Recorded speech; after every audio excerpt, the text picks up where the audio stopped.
Aliyah Monte Carlo ay maganda, mabait, at mapagmahal na anak. Sa kabila ng pamumuhay nila, ay hindi makuha ni Aliyah na magyabang sa kung ano man ang meron siya. Sweetheart, may lakad kami ng daddy mo ha? May party kaming pupuntahan. Ano, okay ka lang ba rito? Ayaw mo rin bang sumama sa amin? Okay lang ako dito, ma'am. Saka may lakad din po ako mamaya. Anniversary kasi namin ni Marvin ngayon eh. Pupuntahan ko lang siya sa condo niya. Okay, basta mag-iingat ka ha? Huwag masyadong magpapagabi. Opo, ma'am.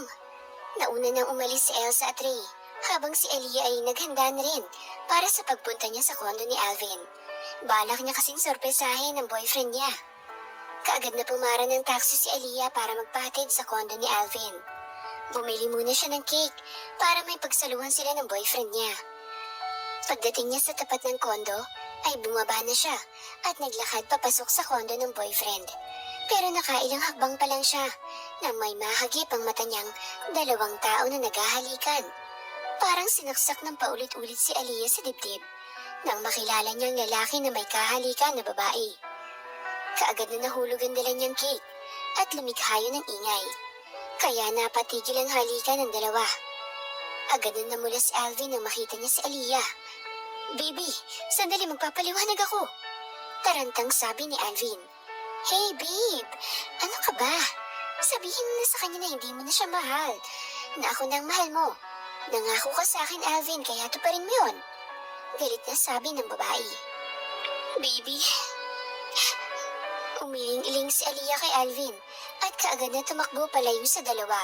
Sa katatakbo ni Aliyah ay hindi na niya alam kung saan na siya napunta. Malayo sa mga building ang napuntahan niya at wala ng mga ilaw ang poste doon. Umiiyak pa rin si Aliyah, pero nang marinig niya ang tawanan sa hindi kalayuan sa kanya, ay kaagad siyang napatahimik, lalo pa nang malapit na sa kanya ang mga lalaki na nagtatawanan. Wow, mga pare, jackpot tayo dito. Hindi ba babae yung nasa unahan ko? Turo ng isang lalaki kay Aliyah. Dahil sa takot ni Aliyah sa narinig, ay mabilis siyang tumakbo palayo sa mga lalaki, pero hinabol siya ng mga ito. Ang kaninang sakit na nararamdaman niya ay napalitan na ng kaba. Lord, iligtas niyo ako, please. Hikbing sabi ni Aliyah. Huwag ka nang tumakbo, ining. Maaabutan ka pa rin naman namin. Kaya kung ako sa'yo, hindi ka nalang tumakbo. Nagtatawanan pa ang tatlong lalaki. Nang lumiko na ng daan si Aliyah, ay kaagad na may nakahawak sa kanya. Huli ka! Akala mo makakalayo ka sa amin. Nako, hindi mangyayari yun dahil sayang naman kung hindi ka namin matitigman. Ang sarap mo pa naman. Humahalakhak pa ang isang lalaki. Bitiwan niyo ako. Maawa ko kayo sa akin. Umiiyak na pakiusap ni Aliyah, pero parang walang naririnig ang lalaki. Huwag kang mag-alala, miss. Makakaalis ka mamaya kung matatapos mo na kaming pasayahin. Sabi ng isang lalaki. Nagpupumigla si Aliyah pero mas malakas sa kanya ang lalaki. Para hindi na siya makapanglaban pa ay sinuntok siya ng isang lalaki sa kanyang tiyan. Dahilan para mawalan siya ng malay.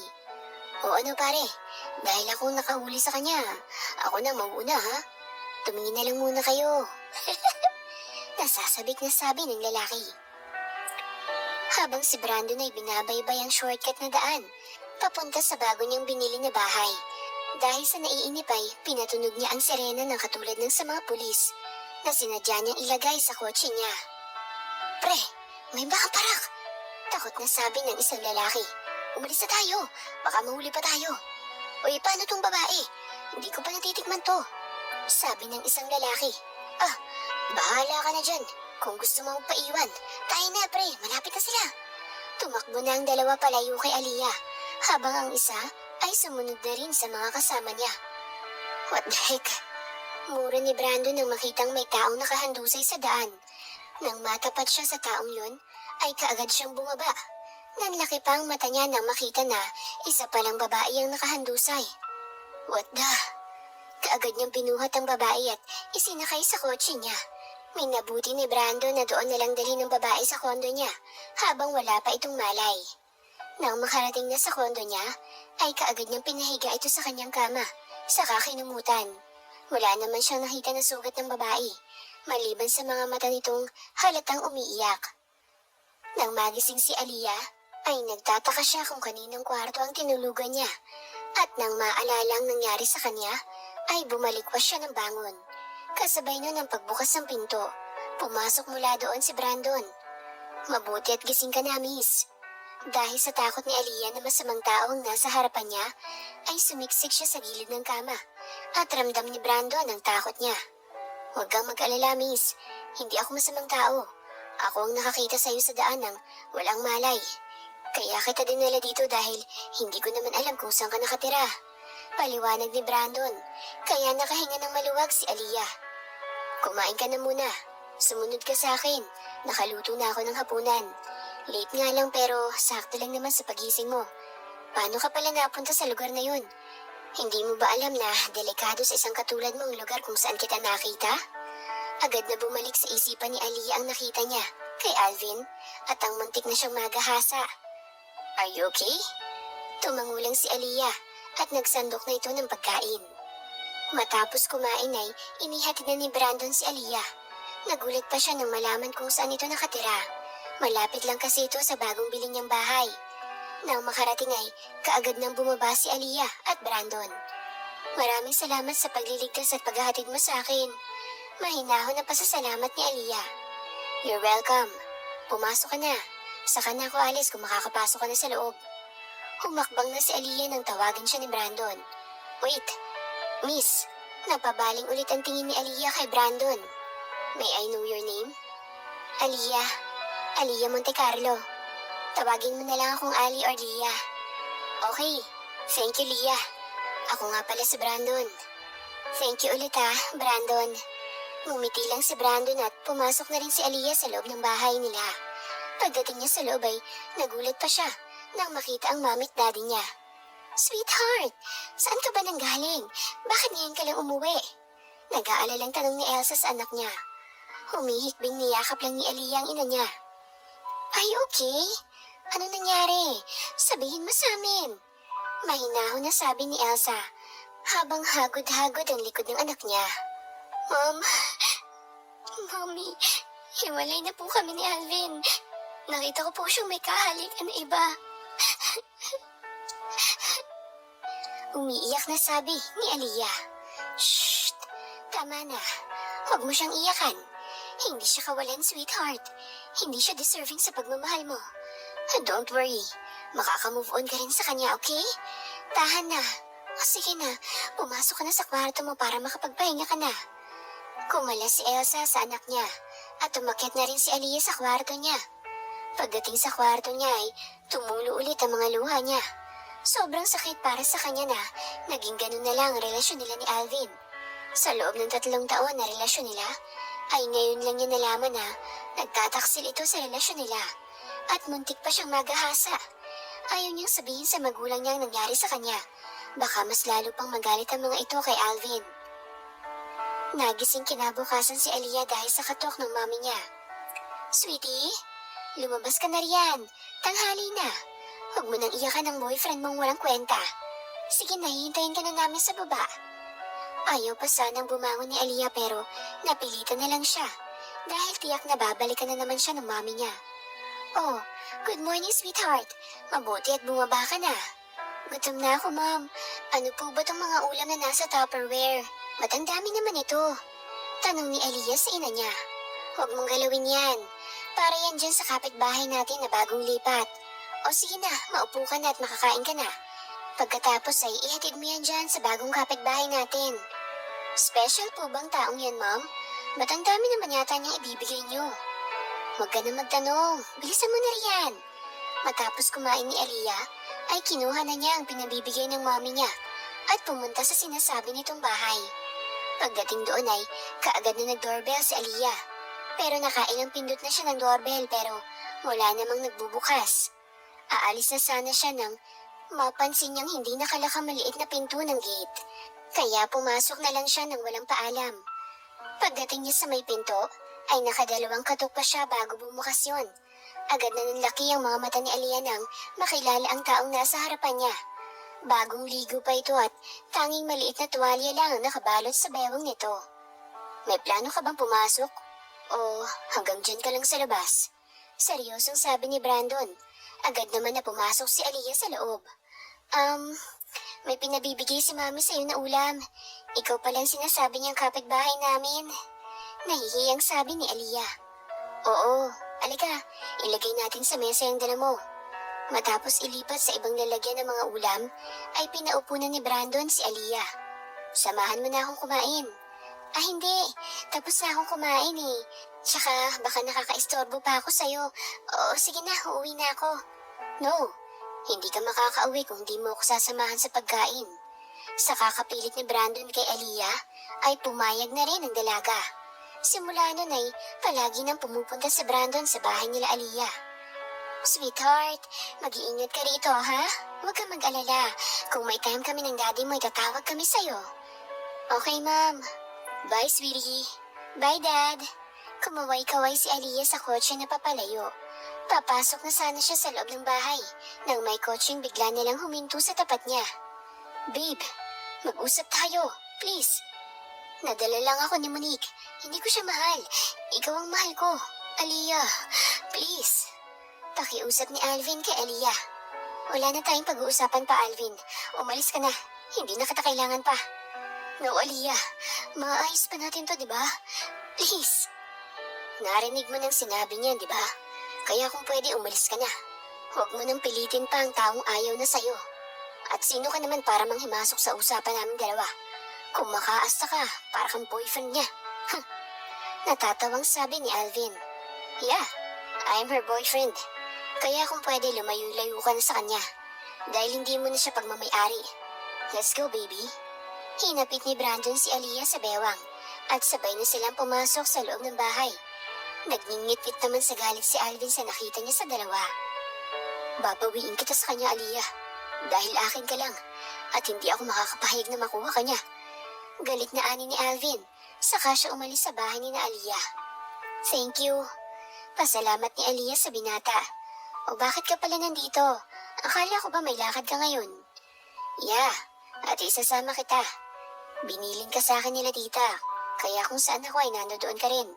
Magbihis ka na, aalis na tayo. Saan tayo pupunta? Malalaman mo rin mamaya, kaya sige na. Sumunod na lang si Aliyah sa sinabi ni Brandon. Kaagad din naman silang umalis nang makabihis na siya. Habang nasa biyahe, ay nasa labas lang ng bintana ang tingin ni Aliyah. Hanggang sa nakarating na sila sa lugar na sinasabi ni Brandon. Bakit tayo nandito? Nagtataka si Aliyah na nakatingin kay Brandon. Malalaman mo mamaya. Bumaba na sila ng kotse. Kaagad din naman silang sinalubong nila Tyrone at Andrew. Bakit ngayon ka lang? Kanina pa kami naghihintay sa'yo eh. At sino tong kasama mong maganda? Diretsyong sabi ni Andrew. This is Aliyah. Aliyah, this is Tyrone and Andrew. Si Tyrone ay pinsan ko. Hi Ali, ang ganda mo ah. Sabay na sabi ni Tyrone at Andrew. Nahiya naman si Aliyah na tumingin sa dalawa. Thank you.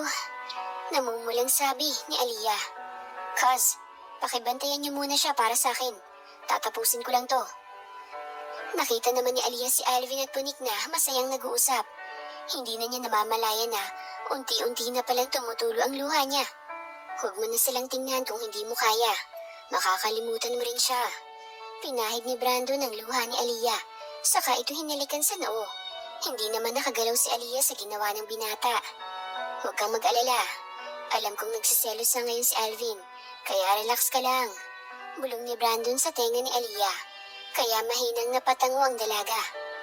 Pangakong ipapanalo kong laban na to para sa'yo. Bulong ulit ni Brandon sa dalaga. Sinadya ni Brandon na doon dumaan sa harapan ng dalawang tao na nakatingin sa kanila. Sisiguraduhin kung hindi mo na siya makukuha pang muli. May diing sabi ni Brandon habang dumaan lang siya sa dalawa. Hindi naman kaagad nakagalaw si Alvin sa kinatatayuan niya dahil sa narinig. Ano yung hindi mo na makukuha, babe? Tanong kaagad ni Monique nang makalayo si Brandon sa kanila. Wala. Sige na, mag-uumpisa na kami. Iniwan na ni Alvin si Monique habang panay naman ang cheer ng babae kay Alvin. Lingid sa kaalaman ng dalawang babae na may pusahan si Brandon at Alvin. Kung si Brandon ang mananalo ay hindi na manggugulo pa si Alvin kay Aliyah. Pero pag si Alvin ang mananalo, ay kukunin niya ang dalaga mula kay Brandon. Go, go, go, babe! Talunin mo yung kalaban mo! Sigaw ni Monique. Si Aliyah na nakarinig ay mas lalong nasasaktan, kaya sumigaw na rin siya. Go, go, go, baby! Talunin mo yung kalaban mo. Pag mananalo ka, may prize kang kiss mula sa akin. Naghiyawan ang mga tao na nakarinig sa sinabi ni Aliyah. Pati si Tyrone at Andrew ay nakihiyaw na rin. Wow, Cos! Haanap ka talaga! Sigaw ni Tyrone na siyang ikinapula ni Aliyah. Hindi niya alam kung bakit yun ang sinabi niya. Si Brandon ay kumaway at ngumiti ng matamis kay Aliyah. I'll claim my prize after this, baby. Sabi ni Brandon na dinig naman ng lahat. Mas lalo pang namula si Aliyah sa hiya ng marinig ang sinabi ni Brandon. Nagsimula ng laban. Walang gustong magpatalo sa dalawa.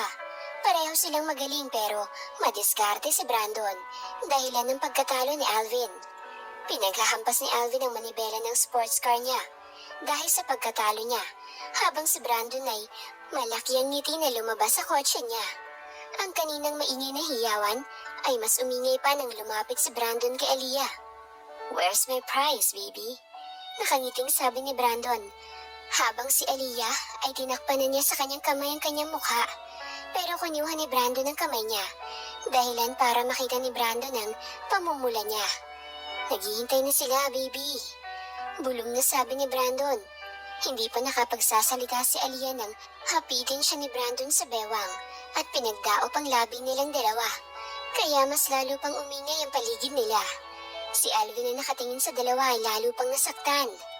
Let's go. Iyaya niya kay Monique. Iniwan niyang dalaga at nauna na siyang maglakad. Babe, wait! Hintayin mo ako. Ba't ka ba nang iiwan? Huwag mo sabihin sa akin na nasasaktan ka pa rin, Alvin. Galit na sabi ni Monique. Ayoko makipag-away sa'yo, Monique. Kaya kung pwede, tumahimik ka. Ang layo lang talaga ng ugali niyo ni Aliyah. Bulong niya sa huli. Kaya hindi ito narinig ni Monique. Hapon na nang umuwi sina Brandon at Aliyah sa bahay nila. Kung pagmamasdan ng kasutan ni Brandon kay Aliyah, ay para lang talaga niya itong totoong girlfriend. Nagdaan pa ang maraming mga araw at naging buwan. Mas lalo pang naging close sila Brandon at Aliyah. Unti-unti na rin nakalimutan ni Aliyah si Alvin sa tulong ni Brandon. Hi, sweetheart! Kamusta ka rito? Namiss ka namin ng daddy mo. Namiss ko rin kayo, mami. Mabuti po't nakauwi na kayo. Of course, sweetie, dahil may usapan tayo. At habang wala pa kaming mission ng daddy mo ay kailangan mo nang makilala ang anak ng tita Lydia mo. Okay, bukas ay pupunta rito ang tita mo at kasama na niya ang uniko iha niya. Okay, ma'am. Yun na lang ang nasabi ni Aliyah. Ano bang pag-uusapan natin at pinapunta mo ko rito? Walang ganang sabi ng anak ni Lydia. Mag-ready ka mamayang gabi dahil pupunta tayo mamaya sa bahay ng kaibigan ko para formal mo nang makilala ang anak nila na pakakasalan mo. Ma'am, ilang ulit ko bang sasabihin sa'yo na ayoko magpakasal dyan sa sinasabi mong anak ng kaibigan mo? Ayoko matali sa babaeng hindi ko naman mahal dahil may iba na akong gusto. Wala ka nang magagawa pa, iho. Sa ayaw at sa gusto mo ay kakasal ka sa anak ng kaibigan ko. At huwag mo akong ipahiya, iho. Dahil kapag nangyari yun ay kalimutan mo nang maina ka pa. May diing sabi ni Lydia, kaya bumuntong hininga na lang ang anak niya. Sweetheart, maghanda ka na at maya-maya lang ay darating na ang tita Lydia mo. Tawag ni na Elsa sa anak niya. Sige ho. Mahinang sagot ni Aliyah sa ina. Kahit tinatamad kumilos si Aliyah, ay pinilit na lang niya ang sarili para pagbigyan ng ina. Ay, bahala na lang. Susubukan ko na lang baka darating din ang panahon na magugustuhan ko ang anak ni tita. Kausap ni Aliyah sa sarili niya. Habang nasa biyahe ay nagtataka si Brandon sa daan na tinatahak nila ng ina niya. Mom, hindi po ba tayo nawawala? Sigurado po ba kayo na dito ang daan papunta sa bahay ng kaibigan mo? Nagtatakang tanong ni Brandon. Ano ka ba naman, Brandon? Paano naman tayo mawawala mula nung magkaasawa yung kaibigan ko ay palagi na ako sa kanila. Lalo na nung buhay pa ang daddy mo. Biglang lumungkot ang boses ni Lydia. Huwag mo nang isipin si Dad. Alam kong masaya na siya ngayon kung nasan man siya naroroon. Pagdating sa itinurong bahay ni Lydia, ay kinabahan na si Brandon dahil kilala niyang may-ari ng bahay na yon. Kumatok muna si Lydia sa pinto at nang bumukas yon, ay ang nakangiting si Elsa ang bumungad sa kanila. Mabuti, nandito na kayo. Kamusta ka na, iho? Nakangiting tanong ni Elsa kay Brandon. Kilala niyo na po ako na anak ni Mommy, tita? Of course, iho. Ipagkakatiwala ko ba sa'yo si Aliyah kung hindi? Hindi ko lang sinabi sa'yo at kay Aliyah dahil gusto ko makita na nagkakamabutihan kayong dalawa ng anak ko. O sige na, pumasok na kayo. Napailing si Brandon habang nakatingin sa ina niya at ni Elsa na nagtatawanan. Tita, si Aliyah po ba nasaan? Tanong ni Brandon sa tita Elsa niya. Nasa kwarto pa niya, iho. Kung pwede, pakipuntahan mo na lang siya para sabay-sabay na tayong kumain. Nakangiting sabi ni Elsa. O sige po. Umakyat si Brandon sa taas kung saan nandoon ang kwarto ni Aliyah. Katatapos pa lang ni Aliyah magbihis nang may kumatok sa kwarto niya. Wala sa sariling binuksan niyang pinto dahil akala niya yung mami niya na naman ang kumakatok. Mami, Brandon, ikaw pala. Akala ko si Mami. Pasok ka. Niluwagan ni Aliyah ang pinto para makapasok ang binata. Bakit ka pala nandito? Baka sa boses ni Aliyah lungkot nito. May problema ba? Ba't ka malungkot? Mahinahon na tanong ni Brandon. Ito na siguro ang huling pagkakataon na makakausap at makakasama kita. Bakit naman? Pupunta mamaya rito yung kaibigan ni Mami eh. Kasama yung anak nito para pag-usapan ng kasal namin. Malungkot na sagot ni Aliyah sa binata. O bakit? Ayaw mo bang makasal sa anak ng kaibigan ni Tita Elsa? Sabihin mo lang sa akin kung ayaw mo para magawan ko ng paraan para hindi ka maikasal sa anak ng kaibigan ni Tita. Seryosong sabi ni Brandon. Huwag na. Bahala na lang. Hindi naman siguro ko sasaktan ng anak ni Tita Lydia. Mabait naman si Tita Lydia eh. Mabait rin siguro yung anak niya. Nakayukong sabi ni Aliyah. Lihim na napangiti si Brandon habang nakatingin sa dalaga. Of course, baby. Pinapangako kong hindi kita sasaktan. Bulong ni Brandon sa sarili niya. Niyaya na ni Brandon si Aliyah na bumaba dahil nandyan ang bisita nila sa baba. Kinakabahan naman si Aliyah kaya napakapit na lang siya sa kamay ng binata.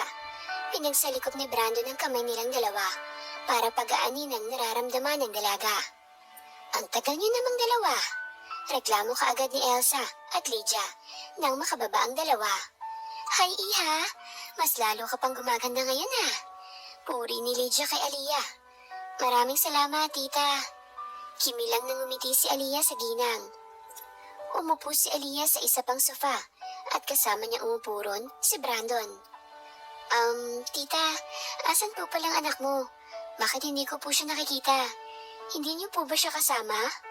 Nagtatakang tanong ni Aliyah. Nagkatinginan si Lydia at Elsa habang si Brandon ay umiiling-iling sa dalawa. May problema po ba? Nagtatakang tanong ni Aliyah sa mga kasama niya. Sweetie, si Brandon, siya ang anak ng Tita Lydia mo. Seryosong sabi ni Ray sa anak niya. Nanlaki ang mata ni Aliyah na nakatingin kay Brandon habang nakangiting nakatingin din si Brandon kay Aliyah. Ikaw ang anak ni Tita? Bakit hindi mo sinabi? Matagal mo na bang alam na... Pinutol na ni Brandon ang sasabihin pa sana ni Aliyah. No, baby. Ngayon ko lang din nalaman. Tanging sila lang nakakaalam ng lahat. Pagtatapat ni Brandon. Tama si Brandon, iha. Kung ano man ang dahilan kung bakit nagkakilala kayo ay wala na kaming kinalaman dyan. Ngayong alam na ninyong totoo, ay umaasa kami na sasang-ayon kayo sa gusto naming mangyari. Iha, ganun ka rin, Brandon. Si Lydia nang nagsasalita. May magagawa pa po ba kami kung nagkasundo na kayo? Sagot ni Brandon. Sweetheart. Tumangulang si Aliyah sa ina niya, kaya tinakda kaagad nila ang kasal ng dalawa. Isang buwan lang ang lumipas ay dumating na ang kasal ng dalawa. Oh my gosh! Ali, ang ganda mo talaga. Kahit sang anggulo at mas lalo ka pang gumanda dahil dyan sa suot mong gown. Ay, pangarap ko rin na magsuot ng ganyan pero huwag na muna ngayon. Nakangiting sabi ni Samantha. Hey, insan, relax ka lang. Hindi halata na atat ka ng maging Mrs. Lopez Aliyah. Pero nung sinabi noon ni tita na ipapakasal ka sa kanya, halos isampa mo na sa Aliyah Tapos ngayon, agad napatigil si Tyrone sa pagsasalita nang kaagad siyang sikuhin ni Brandon. Sabi ko nga itatahimik na ako. Natatawa pa rin sabi ni Tyrone. Pagdating ni Aliyah sa simbahan ay kaagad na tumayo ang mga tao sa loob para masaksihan nila ang paghatid ng magulang ni Aliyah sa kanya sa kinaroroonan ni Brandon. Sobrang ganda ni Aliyah sa suot niyang gown at halos hindi na kumukurap si Brandon na nakatingin sa bride niya. Insan, baka matunaw yan sa kakatitig mo.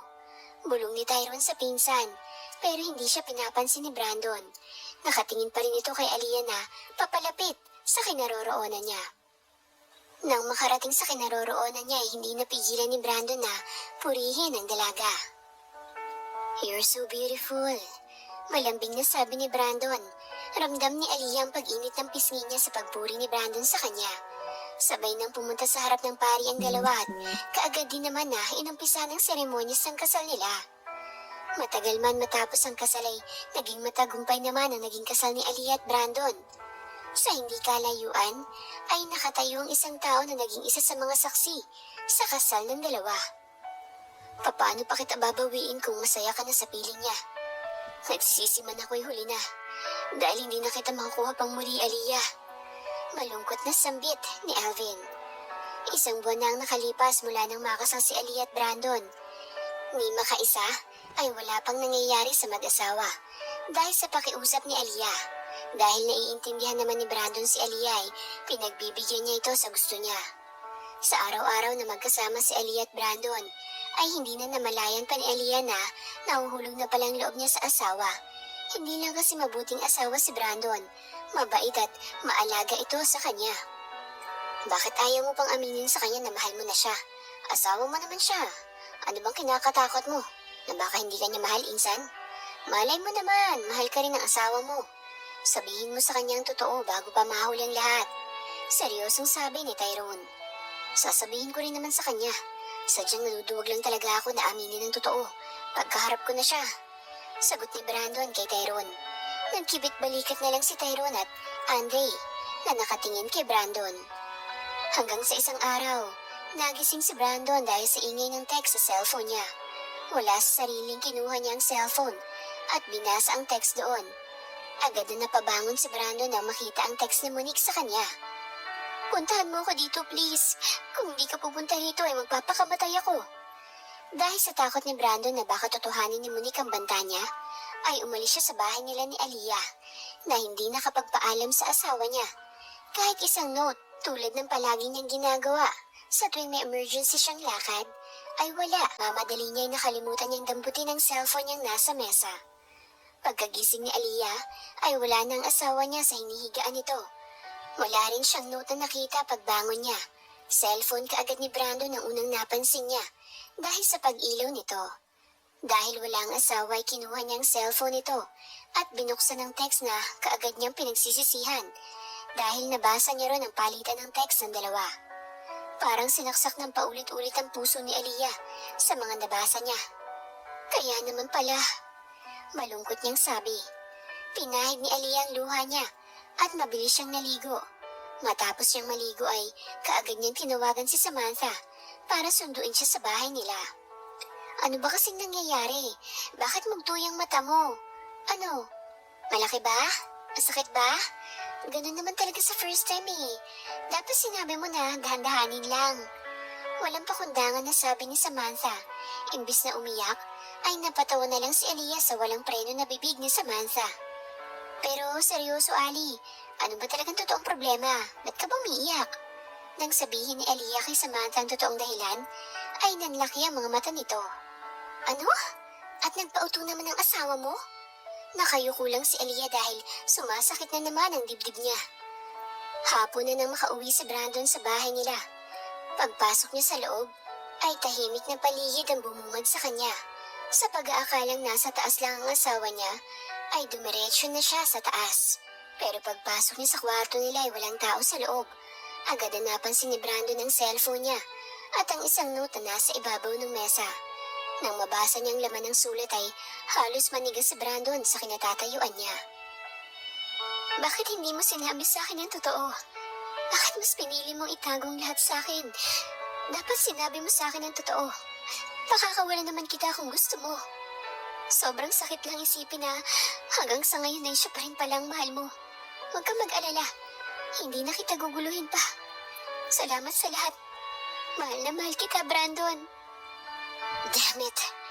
Pinunit ni Brandon ang sulat na gawa ni Aliyah at kaagad na tinawagan ng cellphone ito. Pero ganoon na lang pagkadismaya niya nang marinig na tumunog ang cellphone ni Aliyah sa ilalim ng unan nito. The heck? Mura ni Brandon dahil hindi niya alam kung saan niya hahanapin ang asawa niya. Isang linggo na ang nakakalipas mula nang umalis si Aliyah sa bahay nila. Isang linggo na rin na pabalik-balik si Brandon sa bahay ng biyenan niya. Pero wala doon ang asawa niya. May balita ka na ba? Kasalukuyan niyang kausap ang kaibigan sa cellphone. Wala pa rin bro. Ikaw naman kasi. Ba't ka pa pumunta sa ex mo? Tingnan mo nangyari ngayon. Ang hirap pa namang hanapin ang taong ayaw magpahanap. Subukan mo kaya sa magulang niya. Imposibleng hindi nila alam kung nasaan ang anak nila. Seryosong sabi ni Andre. Isa lang ang tinanong ko. Ang haba-haba na nang sinagot mo. Sige na. Pinatay na ni Brandon ang cellphone at hinilot ang noo niya. Saan ba kita hahanapin? Wife. Bulong niya sa hangin. Sweetheart, magmumukmuk ka na lang ba dito sa kondo, anak? Hindi niyo maiiwasan ang away sa buhay ng mag-asawa. At kung hindi niyo yan pag-uusapan ay hindi kayo matatapos yan. Naaawa na ako sa asawa mo, Aliyah. Nakakailang balik na siya sa bahay dahil hinahanap ka.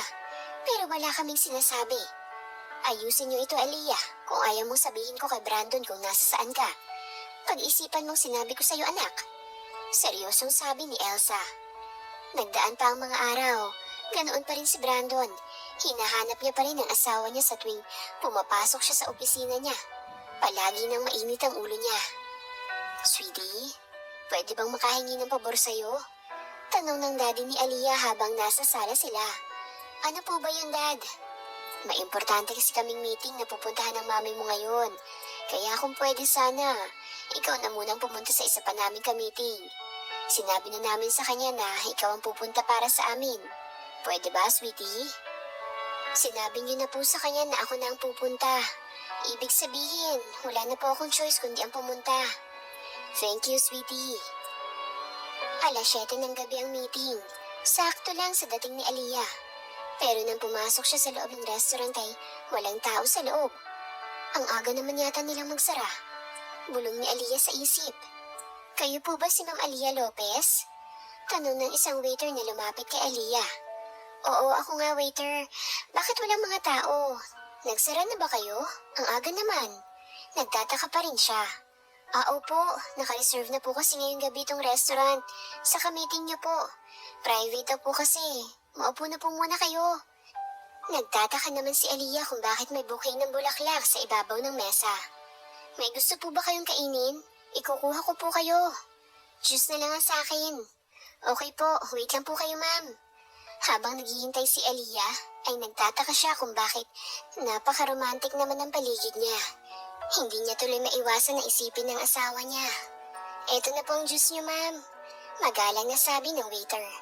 Waiter, wala pa ba yung ka-meeting ko? Sabay tingin niya sa kanyang relo. Wala pa po, ma'am eh. Baka maya-maya po, darating na rin po sila.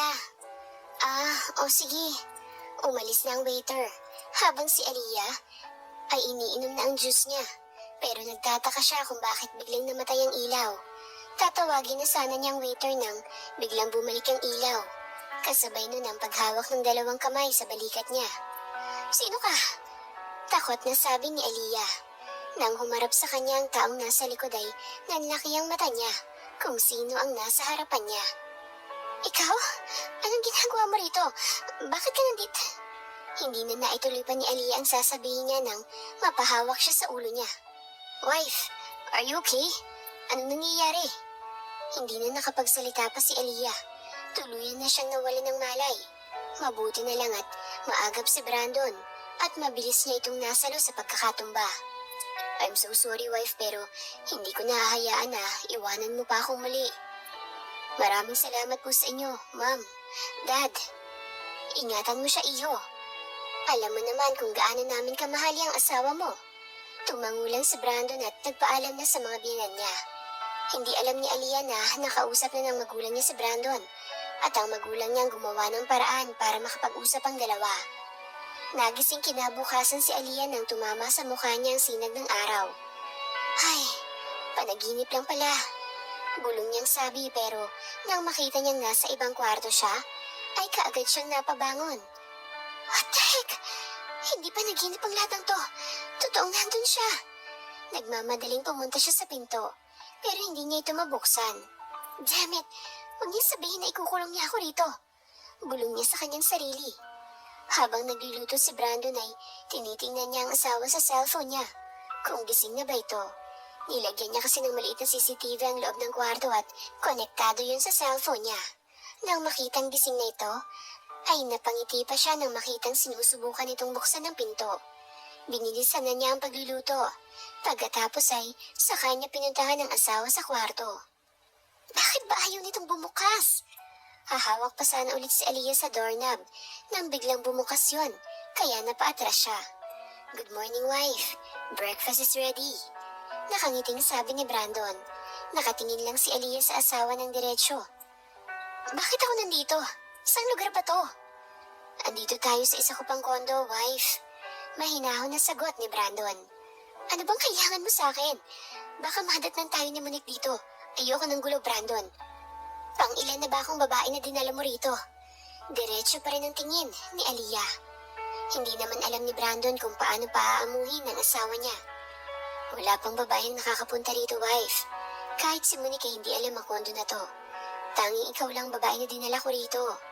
Mahinahon na sabi ni Brandon. Pwede bang kumain muna tayo bago tayo mag-usap? Alam kong gutom ka na, dahil hindi ka nakapag-dinner kagabi. Dahil yun sa'yo. Kumain ka na dyan dahil uuwi na ako. Naglakad na papunta sa pinto si Aliyah pero kaagad siyang nahila ni Brandon. Ano ba? Bitiwan mo ako? Galit na sabi ni Aliyah. No, hanggat hindi kita nakakausap ng masinsinan, ay hindi kita pakakawalan. Kaagad na pinaupo ni Brandon si Aliyah at nilak niya ang pinto. Alam mo bang para na akong baliw sa kakahanap kung nasaan ka? Mahinahon na sabi ni Brandon. Hindi ko naman sinabi sa'yo na hanapin mo ko. Seryosong sagot ni Aliyah, pero sa loob niya ay lihim siyang napapangiti. Please, mag-usap tayo. Ano pa ba to sa tingin mo? Wife, talaga bang ayaw mo makinig muna? Hindi na naituloy pa ni Aliyah ang sasabihin niya nang sakupin na ni Brandon ang labi niya. Nang maalab na halik nito, at siyang nagpahina sa mga tuhod niya. At dahil malakas ang tama niya sa asawa niya, ay nagpatangay siya sa nakalalasing na halik nito. Hinayaan niyang kamay ng asawa na maglakbay sa buong katawan niya, hanggang sa tuluyan na nga siyang inangkin ito. Sa umagang yun ay nangyari ang dapat mangyari noong unang araw pa lang ng kasal nila. Dahil sa pagod ni Aliyah, ay nakabalik kaagad siya sa pagtulog nang hindi pa nakakakain, habang si Brandon ay nakangiting nakatitig lang sa asawa niya. Hindi lang first kiss mo ang nakuha ko, ang buong ikaw ay akin na, wife. Hindi mo lang alam kung gaano ako kasaya ngayon. Nakangiting niyakap niya ang asawa at nagpatangay na rin siya sa antok niya. Sa bahay naman nila Brandon ay nagngingit-ngit sa galit si Monica nang hindi niya nadatnan doon si Brandon. Kahit sa cellphone nito ay hindi niya ito matawagan dahil nakablock na siya sa cellphone ni Brandon. Matapos magpaliwanag ni Brandon sa asawa niya ay tuluyan ang naayos ang pagsasama nila ng asawa niya. Tulad ng dati ay palagi na rin silang nagdi-date. Minsan naman ay sinasama niya ang asawa niya sa opisina. Kamusta na kayo na Aliyah, bro? Tanong ni Andre sa kaibigan. Okay na kami, bro. Mabuti naman. Ano, sinabi mo na ba sa kanya na matagal mo na siyang mahal? Soon, sasabihin ko na sa kanya.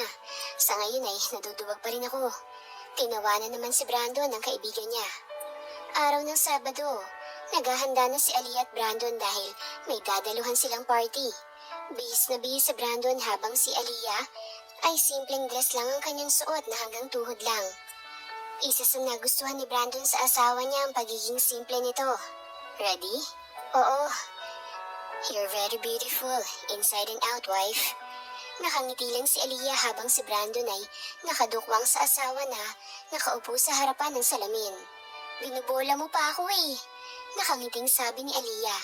Dahil nasa harap sila ng salamin ay kita ni Aliyah ang pumumula ng tenga ng asawa. May masakit ba sa'yo? Namumula ka eh. Sinalat pa niya ang noo at leeg ng asawa niya. Hindi ka naman mainit. What the heck? Mura ni Brandon sa isip niya. Let's go, wife. Inaya na ni Brandon ang asawa. Kung magtatagal pa sila, baka tuluyan na silang hindi makadalo sa party. O sige, hubby, pero huwag ka masyadong magpapakalasing dun ha. Gusto ko maaga pa iuwi na tayo. Isa sa napansin ni Brandon sa asawa ang pagiging sweet nito sa kanya at ang pagtawag nito sa kanya ng hubby. Hindi naman sa ayaw niyang tinatawag siya nitong hubby. Nagtataka lang talaga siya. Maaga pa nang makarating sila sa mansyon ng mga Villamor. Mayaman din pala ang mga Villamor, no? Manghang sabi ni Aliyah. Yeah, at isa sila sa mga kasosyo sa negosyo, wife. Nakangiting sagot ni Brandon. Bro, mabutit nakadala kayo. Salubong ni Andre sa kanila. Ali! Tili ng isang tao sa likuran nila na siyang nagpalingon kay Aliyah. Akala ko hindi kayo makakapunta eh. Saka bakit ganyan ang suot mo? Hindi ba sinabi sa'yo ni Brandon na pool party to? Hindi siya maliligo, Samantha. At huwag mo subukan ha. Makakatikim ka talaga sa akin. Banta ni Brandon sa pinsan niya. Eto naman, hihiramin ko lang siya saglit. Halika na, Ali. Saan ba kasi tayo? Reklamo ni Aliyah. Sa guest room. Meron akong dalang tupis doon. Huwag kang ano dyan. Irarampa natin yung beauty mo. Pero Sam, magagalit si Brandon. Huwag kang mag-alala. Ako nang bahala sa'yo. Walang nagawa si Aliyah kundi ang sundin na lang si Samantha. Habang si Brandon ay umiinom kasama ang mga kaibigan niya. Wow, pare, tignan mong ganda. At ang yummy. May napasipol pa. Dahil malapit kay Brandon ang ibang grupo ng mga kalalakihan na nagiinuman, ay dinig niya ang pag-uusap ng mga ito. Nang lingunin niya ang tinitingnan ng nasa kabilang table, ay kaagad na nag-igting ang panga ni Brandon. Samantha! Galit na ani ni Brandon. Walang alinlangan ni lumangoy si Aliyah sa pool, kasamang iba pang mga babae. Habang ang mga lalaki ay nakasunod pa rin sa kanyang tingin ng mga ito. Nang makita ni Brandon na halos maglaway nang nakatingin sa asawa niyang mga kalalakihan, ay tumayo na siya at taas noong naglakad patungo sa kinaroroonan ng asawa niya.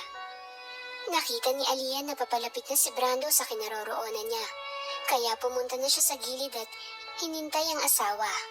Nang makarating si Brandon kay Aliyah, ay dumukwang siya sa asawa. Kaagad din naman na ngumuso si Aliyah sa kanya, na ang ibig sabihin ay halikan siya nito.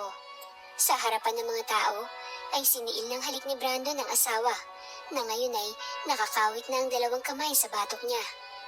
Ay, sayang pre, may nagmamay-ari na pala. Ganda pa naman. Mga bulungan na narinig ni Aliyah at Brandon. Hinubad ni Brandon ang suot niyang coat at pinasuot sa asawa na basang-basa pa.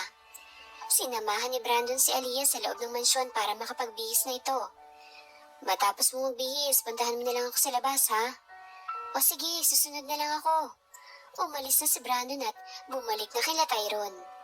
Oh, andito na palang lover boy natin eh. Hindi halatang in love sa asawa niya ha? Ayaw pang umamin. Kailan mo pa ba sasabihin sa asawa mo na mahal mo siya?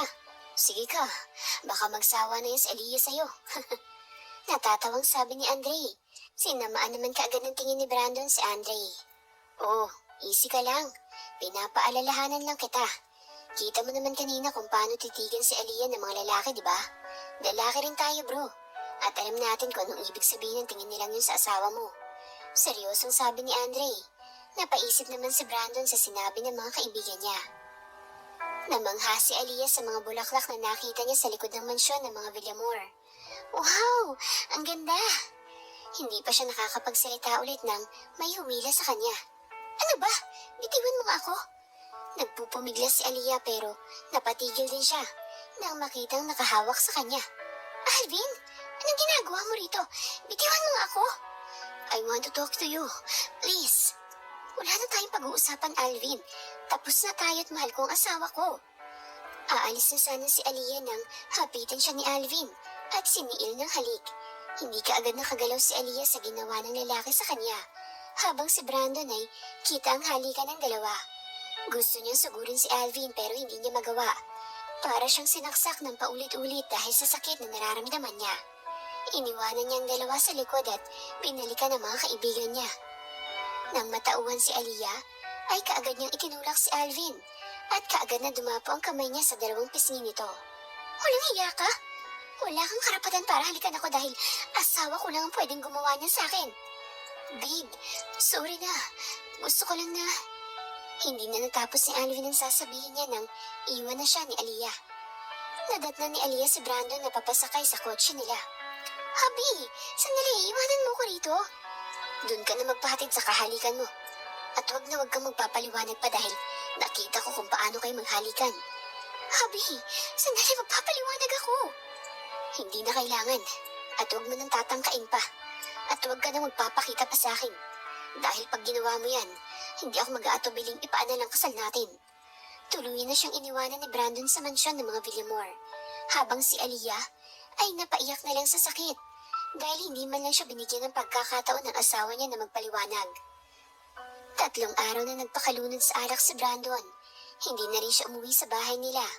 Nasa opisina lang si Brandon. Wala rin siyang balita sa asawa niya. Insan, magmumukmuk ka na lang ba rito? Hindi mo man lang makakausapin ng asawa mo. Hindi mo man lang siya hinayaan na makapagpaliwanag sa'yo. Naaawa na ako sa asawa mo. Get out of my office, Tyrone. Sigaw ni Brandon. O sige, ikaw ang bahala. Sana hindi mo pagsisihan tong ginagawa mo. Nagdaan pa ang mga araw. Ilang araw nang paulit-ulit na bumabalik si Aliyah sa bahay nila para kausapin si Brandon. Pero palaging sarado ang bahay nila. Kaya wala siyang nagawa kundi ang umiyak na lang. Kung pumunta ka rito para sermonan ako, umalis ka na. Sabi ni Brandon kay Andre. Huwag ka mag-alala. Aalis rin ako kaagad. Gusto ko lang ibigay ito sa'yo. Kuha yan sa CCTV ng sa mansyon ng mga Villamor. Panoorin mo yan para malaman mong totoo. Hindi ako interesado dyan. Pwes, ngayon magkaka-interes ka na. Sira ulo ka kasi. Aalis na ako. Hindi na kumibo pa si Brandon nang umalis ang kaibigan niya. Wala sa sariling sinaksak ni Brandon sa laptop niya ang binigay ni Adrian USB. Halos manlamig si Brandon sa nakita niya kung papaano sampalin ni Aliyah si Alvin. What the heck? Mabilis na tumayo si Brandon at mabilis na lumabas ng opisina niya para puntahan ng asawa niya.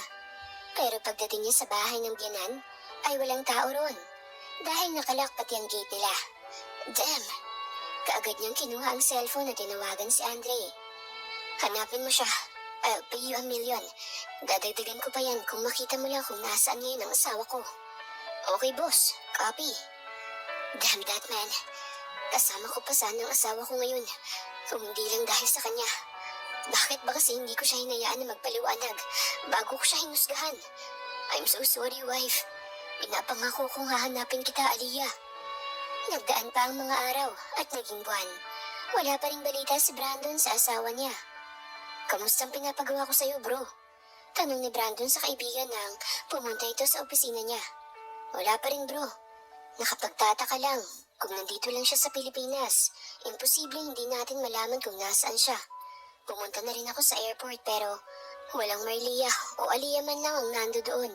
Hindi kayo may tumulong sa asawa mo para takpan ang pangalan niya nang hindi mo na siya mahahanap? Napabuntong hininga si Brandon. Hindi rin kasi alam ng magulang ni Aliyah kung nasa saan siya. At galit ang mga ito kay Brandon dahil sa ginawa niya sa kanyang asawa. Anong plano mo ngayon? Tanong ni Tyrone sa pinsan. Hihintayin ko kung kailan siya uuwi ng Pilipinas. Kung nasa ibang bansa man siya naroroon. Paano kung hindi na siya bumalik? Matalim na tingin ang ipinukol ni Brandon kay Tyrone. Oh, ito naman hindi mabiro. Natatawang sabi ni Tyrone. Uy, ang cute-cute niya talaga. Manang-mana sa ama niya. Puri ni Samantha sa sanggol na kalong niya. Ngumiti lang ang babae sa kanya. Salamat, Sam, ha. Kahit na may trabaho ka, iniwan mo para pumunta sa akin. Ano ka ba naman? Basta para sa'yo at sa pamangkin ko, walang problema. Oh, ano nga bang ipapangalan mo sa cute na batang to? Brian Rex. Siya si Brian Rex Lopez. Ang taray! Parang ang tatay lang, ha? Pero alam mo, Aliyah, naawa na rin ako kay Brandon eh. Pero syempre, nasa iyo pa rin ang loyalty ko, no? Salamat, Sam. Sana pagdating ng araw na uuwi na ako ng Pilipinas. Hindi na siya galit sa akin. Sobrang namimiss ko na siya eh. Pero hindi pa ako handa na magpakita sa kanya. Mahinang sabi ni Aliyah. Huwag kang mag-alala, Ali. Alam kong mahal ka ng loko kong pinsan. At saka may nagbabantay sa kanya palagi.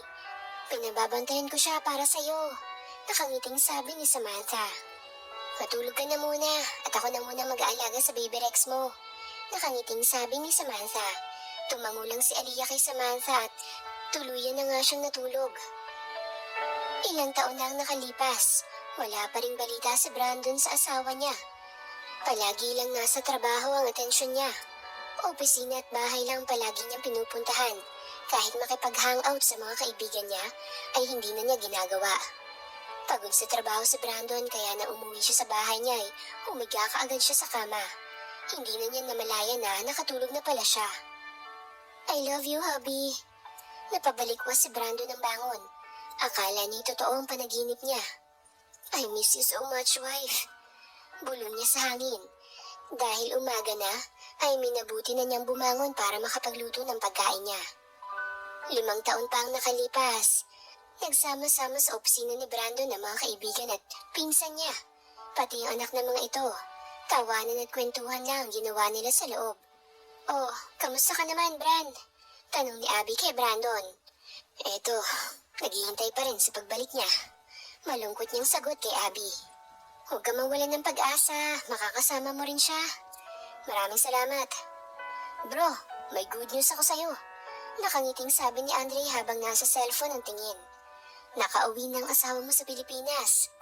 Dahil sa narinig ay mabilisan napatayo si Brandon sa kinauupuan niya. Are you sure? Saan ko siya pwedeng makita? Excited na tanong ni Brandon. Bibigyan kita ng clue.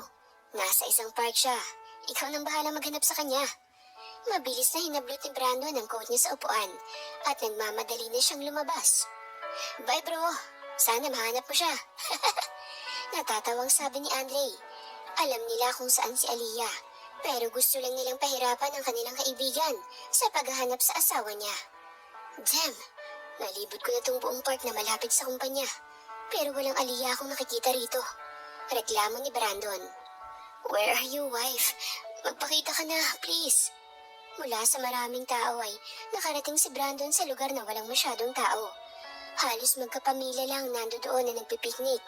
Hanggang sa dumapo ang mata niya sa isang babae na nakatalikod sa kanya. Nasa malayo ang tingin nito at kahit malayo na ito sa kanya, alam niyang asawa niya yon. Wife, mahina niyang sabi. Unti-unting naglakad si Brandon sa kinaroroonan ng babae. Hanggang sa 1 metro na lang ang layo niya rito. Diretso lang ang tingin ni Aliyah habang inaalala ang asawa niya. So mas pinili mo pang magpiknik rito kaysa puntahan ako. Agad na natigilan si Aliyah nang marinig ang tinig na nasa likuran niya.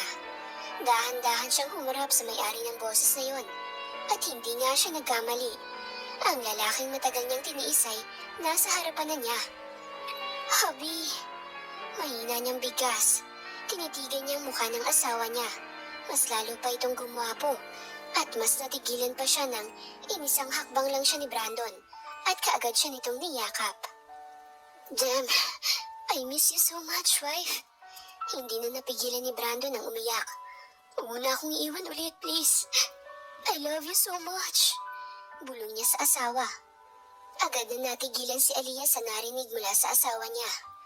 Mahal mo ko? Hindi makapaniwala niyang tanong rito. Magpapakasal ba ako sa'yo kung hindi? Noon pa man ay mahal na kita. Hindi ko lang kayang sabihin sa'yo. Ngayon sabihin mo sa akin, bakit mo ko iniwan? Kasi, di ba, sabi mo, wag na akong magpapakita sa'yo. Dahil pag gagawin ko yon ay ipapaanan mo ang kasal natin. Hikbing sabi ni Aliyah. Stupid. Sa tingin mo ba gagawin ko yon? Sinabi ko lang yun pero hindi ko yun gagawin. Dahil mahal kita, wife. Mahal na mahal kita. Niyakap ulit ni Brandon ang asawa at siniil ng halik na tinugon naman kaagad ni Aliyah. Pero kaagad ding napabitaw si Brandon nang may nagtulak sa kanya. What the? Sabay na sabi ni Brandon at Brian. Mom, I told you na bibili lang ako ng ice cream tapos pagbalik ko may kahalikan ka na. Who are you, mister? Wala kang karapatan na halikan ng mami ko. Dahil daddy ko lang ang pinapayagan kong halikan si mami. Galit na sabi ni Brian. Hindi naman nakagalaw si Brandon sa kinatatayuan niya. May anak ka na? Yun lang ang lumabas sa bibig ni Brandon. Yeah, mister. I'm Brian Rex Lopez. And who are you? Nang marinig ang sinabi ng bata, ay nagpabalik-balik ang tingin ni Brandon kay Aliyah at I introduce to you, Mr. Brandon Lopez. He's your daddy. Siyang matagal mo nang gustong makita. Kaagad na nanubig ang mata ni Brandon dahil sa sinabi ni Aliyah. Ibig mo sabihin, may anak na tayo? Hindi makapaniwalang sabi ni Brandon. Tumangulang si Aliyah, kaya walang alinlangan na niyakap ni Brandon ang anak. Seriously, Mom? Siya talagang daddy ko? Curious na tanong ni Brian. Yes, baby. Siyang daddy mo. Nakangiting niyakap na rin ni Brian ang ama niya, habang si Aliyah ay masayang nakatingin sa mag-ama niya na nagyayakapan. Maraming salamat, wife. I'm so sorry sa ginawa ko kung hindi man kita hinayaan noon na makapagpaliwanag. Kung nakinig lang sana ako ay kasama mo siguro ako nung pinagbubuntis mong anak natin. Tapos na yun, hubby. Ang importante ngayon ay kasama ka na namin ng anak mo. Bumalik sa normal ang buhay ni Brandon at Aliyah. Napatawad na rin si Brandon ng magulang ng asawa niya. Wala na siyang mahihiling pa. Nasa kanya na ang asawa niya at may bonus pa. Ang makulit nilang anak na walang araw na hindi siya pinapatawa. Totoo nga ang sabi ng matatanda. Kahit gaano ka pa kapagod sa trabaho mo, basta mukha ng asawa at anak mo ang unang bubungad sa iyo pag uwi mo, ay tanggal lahat ng pagod mo. Habi! Tili ni Aliyah mula sa itaas. Hey, ano nangyayari? Kaagad na tanong niya sa kanyang asawa. Tingnan mo, Habi. Positive! Nakangiting sabi ni Aliyah. Yes! Sigaw ni Brandon habang napasuntok pa siya sa hangin. Napatawa naman si Aliyah sa reaksyon ng asawa niya. Hindi niya alam na ganun pala ito mag-react. Thank you, wife. Pangakong iingatan at aalagaan ko kayo ng mga anak natin. I love you. Mahal din kita, hubby.